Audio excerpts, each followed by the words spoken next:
Fala aí, turma. Vamos ver o que o Paulo César de Oliveira falou referente ao apito do Daronco de hoje, né? Sobre Palmeiras e Corinthians nesse derby.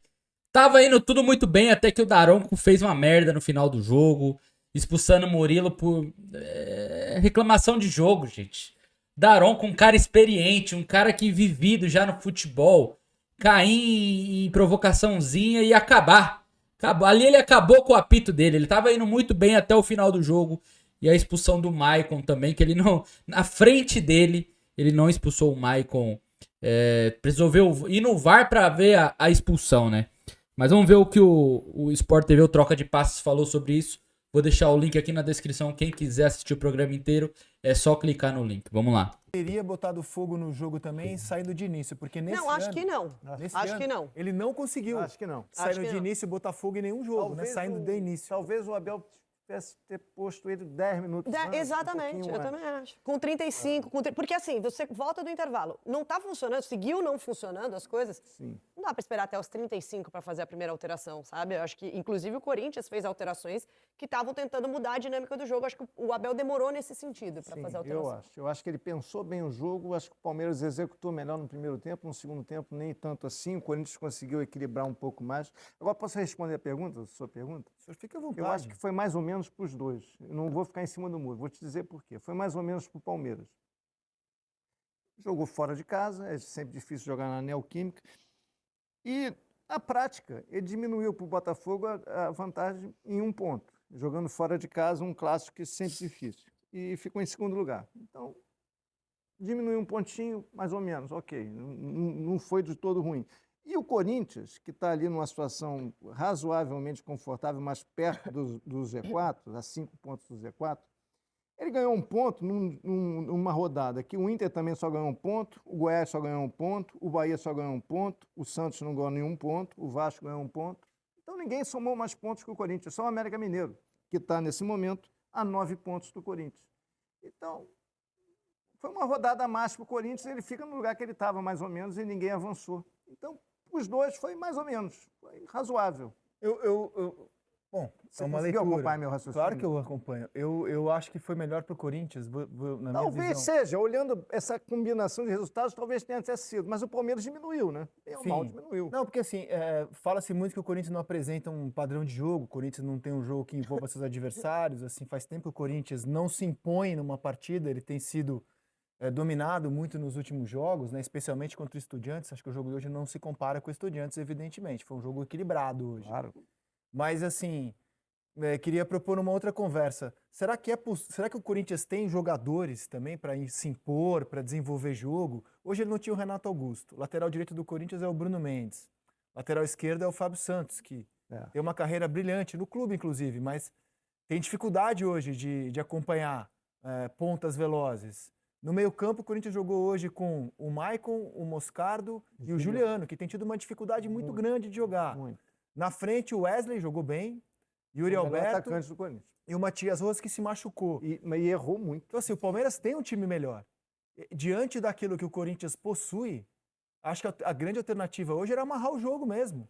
E não perder do seu rival em casa. Nesse sentido, eu acho que o resultado é positivo para o Corinthians. O Corinthians impôs o que seria a tônica do jogo, um jogo amarrado, disputado, brigado e com alguma chance de ganhar no contra-ataque.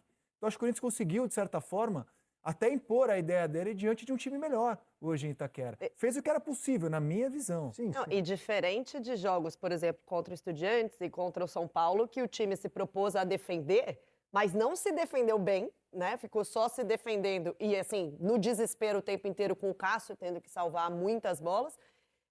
E não conseguindo contra-atacar, né? O jogo que o Corinthians é eliminado para o São Paulo e o jogo contra o Estudiantes, que só não foi eliminado por um milagre chamado Cássio, o Corinthians não jogou. Foi assim, ficou assistindo e não é que com a proposta, porque eu acho que às vezes o Luxemburgo fala na coletiva, a gente tinha que, é isso que a gente pode fazer hoje, né? Entrar com uma proposta um pouco mais defensiva. Não é uma questão de entrar com a proposta defensiva, mas se você é metralhado com 30 chutes em direção ao seu gol, a sua proposta defensiva não está funcionando bem. E acho que hoje não foi isso que aconteceu. Hoje o Corinthians se defendeu melhor. Hoje o Palmeiras teve muita dificuldade de realmente criar oportunidades de gol claras. as movimentações ofensivas ali, o Corinthians estava marcando bem os dois lados do campo. O Lucas Veríssimo fez um jogaço hoje, já Fez. tinha feito contra o Fez. Estudiantes uma bela partida. E hoje pra mim, foi o melhor jogador do time. Foi bem no jogo. E com Cássio à parte. Exatamente. O Veríssimo foi um jogador hoje muito bom. E com dificuldade de ter dinâmica mais rápida por dentro, o Palmeiras ficava jogando pelos lados, mas com cruzamentos, porque não tinha alternativas ali, né? Então, acho que hoje o Corinthians não foi metralhado no seu gol. Só na reta final, que realmente o Palmeiras construiu as duas chances com ele. Naquele Corinthians papo é- de boteco, assim, qual defesa vocês acham a mais impressionante? A do Everton, no fim do primeiro tempo, no chute do Michael, no contrapé, ou a do Cássio no fim da partida? Que são duas defesas. A gente fala pouco do Everton em relação ao Cássio, porque a bola vai bem menos no gol do Palmeiras. Mas a gente não pode falar do Everton, deixar de falar do Everton. Quando a bola vai no gol do Palmeiras, ele faz Pega. o que ele fez no fim do primeiro tempo, né? Ele é um goleiro muito atlético, né? Qual defesa foi mais impressionante, a do Cássio ou a do Everton para você, Lédio Carmona? Eu acho que foi do Cássio. A do Cássio Pelo momento do jogo, né? foi mais dramática, né? É mais dramática. Tudo com Cássio é mais dramático. Mas posso falar, mas sabe uma coisa? Pelo momento do jogo, concordo. É. Mas tem uma outra coisa que eu acho que é impressionante da defesa do Everton. É assim, o Yuri Alberto tá correndo com a bola, né? E eu acho que o pensamento do goleiro ali, ainda mais considerando a fase do Yuri Alberto, é assim, em qualquer momento ele vai chutar. Só que tinha outro jogador se aproximando, que era o Michael. Então ele tinha ali duas atenções para ter, né? Tipo assim, o que o Yuri Alberto vai fazer? Em que momento ele vai chutar? Ou será que ele vai tocar pro Michael? E aí, no toque pro Michael, ele estar E você atento para concorda fechar que o o ângulo. Breno chega um pouco mais inteiro na jogada? O toque do Yuri Alberto é um pouquinho para trás, É, um pouquinho. é. O Breno tá um pouco mais inteiro É. para fazer o gol também. Exato. Ele está mais inteiro, mas também não finalizou bem. Né? Não. Não, finalizou Nenhum dos mal. dois finalizou bem. É. Nenhum dos dois É que finalizou bem. o Michael finalizou melhor do que o Breno. Eu acho também, eu acho O Breno também. tinha condição de finalizar melhor. A bola e vem um na- pouquinho, tem que dar uma pausinha. Pois é. É muito A bola vem em difícil cima essa bola. dele. Assim, Mas muito é uma mais- defesa muito atlética, né? De um goleiro muito atlético. É muito assim, bom o né? Everton. E a saída de bola dele, ele arma o contra-ataque. E ele tá muito esperto no Michael aqui, ó. Ó, ele abre o compasso muito bem. Abre o compasso, né? Faz um. Não, com a perna, né? Compasso, será que hoje em dia o pessoal utiliza compasso? Não, nunca mais vi alguém, né? Não, Meus né? filhos não usam compasso, não. Obrigado por lembrar da nossa idade, Renata. Desculpa, cara, sou velho. Boa O era pessoal ter, que tá assistindo né? já nem sabe o que é compasso. Boa era ter a idade do garotinho, que ficou encantado com o Cássio.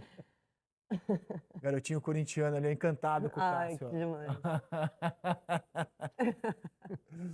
É o grande jogador não desse time, né? Ai, que bom. Para muito da história. O Abel, você falava da escalação. A gente vai ouvir o Abel. Estou com os dados do Endrick aqui.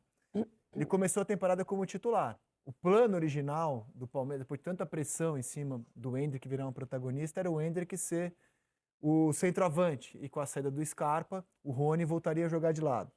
Ele foi titular nos 12 primeiros jogos. Nos 12 primeiros jogos da temporada. Em todos eles, ele foi substituído. Na final do campeonato, ele ganha espaço com o Água Santa. E aí, o primeiro só que gol assim, do brasileiro. ele não ficou em campo 90 minutos em nenhum jogo. Hoje foi o 36º jogo dele. 17 como titular. A média dele é de 45 minutos em campo, marcou 7 gols. Não é uma temporada assim Não. que o Endrick ele conseguiu enorme destaque. Hoje, ele entrou e incendiou a partida. O Abel está buscando ainda alternativas para o Dudu. Ele repetiu o que ele fez contra o Deportivo Pereira, né? Que foi dobrar Marcos Rocha e Mike. Mike foi ponta direita, Arthur foi para a esquerda, Rony de centroavante. Foi o que ele optou hoje. E ele foi questionado depois da partida sobre as ideias dele, falou sobre o Endrick também. Vamos ouvir o Abel depois do empate em Itaquera. Enlouqueceu pela falha do Daronco de não ter expulsado o Michael direto, precisou ir ao VAR e foi embora. O jogo rolando, ele foi embora. Foi pro vestiário, explicando por que fez isso. Mas enfim, não é bem o assunto, mas sou eu que tenho que falar sobre isso, mas era para ter sido expulso direto. Não precisava olhar para o VAR. Claro, não. como também acho que o Daronco é um treinador ótimo tem que ficar árbitro. com o time até o fim do jogo, Pois né? é, não, Pode isso é uma acontecer outra situações coisa. de jogo São que duas necessita que a situações- presença dele São seja duas importante. situações espantosas. Não, mas eu acho que, assim, ficou bem evidente o que ele respondeu ali, que, assim, sair para não fazer besteira, né? Porque a forma como ele está tentando se controlar, que ele fala que a esposa já ele perde um carro toda vez que ele é expulso, sei lá qual que é a promessa, lá qual o acordo que ele tem com a esposa dele com relação a essas expulsões, que ele tinha esse compromisso de diminuir a quantidade de expulsões dele próprio, Abel, nos jogos esse ano. Então, acho que assim, para não reagir desproporcionalmente, ele falou, Sim. deixa eu sair daqui para não fazer besteira. Não, eu só acho que o treinador ali pode ser necessário para alguma situação de jogo. E é necessário. Né? PC está de volta aqui. O que você tem a falar das 2 expulsões hoje na Neoquímica Arena? Então, Rizek, a primeira expulsão do Murilo, e nessa rodada foram 3 expulsões por reclamação. Teve a do Gabriel Dias ontem, após o encerramento do jogo. Pires. O Gabriel Pires, muito bem, Lédio, o Gabriel Pires. O Soteldo foi expulso hoje também no jogo do América e Santos, recebeu o amarelo e continuou reclamando com o Leandro Voaden. E o Murilo, da mesma forma, consultei a súmula do jogo agora, o primeiro amarelo não foi pela falta, e sim pela reclamação. Então, o primeiro amarelo já tinha sido por uma reclamação e, segundo o Daronco descreveu na súmula, ele continuou reclamando, dizendo, você está de sacanagem, olha só. Ele esbraveja, o Daronco mostra o cartão amarelo pela reclamação e, segundo a súmula, ele continua reclamando de forma persistente, dizendo, você está de sacanagem, recebeu o segundo cartão amarelo e foi expulso. Foram 3 expulsões nessa rodada e está aqui o relato do Daronco. Agora, a outra expulsão, né, que vocês já comentaram aí muito bem, realmente uma decisão que deveria ter sido tomada no campo de jogo, porque a entrada do Maicon foi uma entrada duríssima, uma entrada muito dura. Tem o início da jogada aí do Endrick. Que arranque dele, né? Que arranque em velocidade. E a entrada do Maicon é muito dura, com a sola da chuteira ali, do joelho do Endrick, com risco de lesão. A pergunta que eu faço, se fosse o Felipe Melo ou o próprio Fagner do Corinthians que tivesse feito essa falta aí, esses caras estavam sendo crucificados até no jornalismo da Argentina.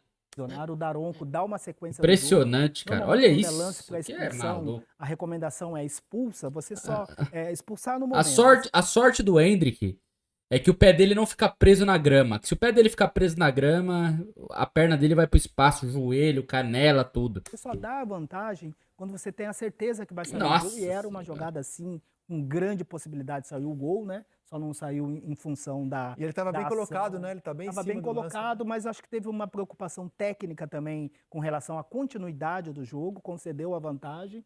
Na volta, aplica o cartão amarelo.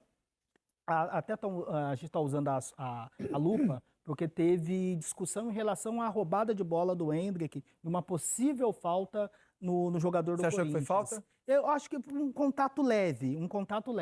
Por que o VAR não revisou? Porque não saiu o gol. Né? Como não saiu o gol, você não volta para analisar o início da fase de ataque, você analisa só a entrada em si do